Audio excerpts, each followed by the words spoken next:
बुलढाण्याच्या संग्रामपूर तालुक्यातील टाकळेश्वर गावातील औचित्यराव मोरखडे हे कुटुंबातील कलह आणि मतभेद यामुळे 20 वर्षांपूर्वी घर सोडून निघून गेले होते।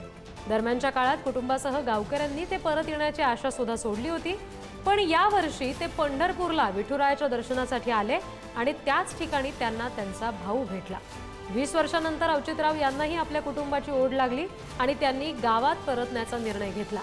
औचित्यराव गावात पोहोचताच त्यांच्या कुटुंबासह गावकऱ्यांनी सुद्धा त्यांचं वाजत गाजत स्वागत केलं। एखाद्या चित्रपटाच्या कथेप्रमाणेच ही सत्य घटना घडली, त्यामुळे जिल्हाभरात त्याची चर्चा सुरू आहे। असंच घर कंकासमुळे कंटाळलो होतो आणि निघून गेलो। आणि त्यानंतर आपण अगदी संपर्क तोडला या गावाची नातलगांशी, त्यामुळे या लोकांना असं वाटलं की तुम्ही नाहीच वाटू शकते ना, एवढे दिवस कोणी अंडरग्राउंड वाटू शकते ना।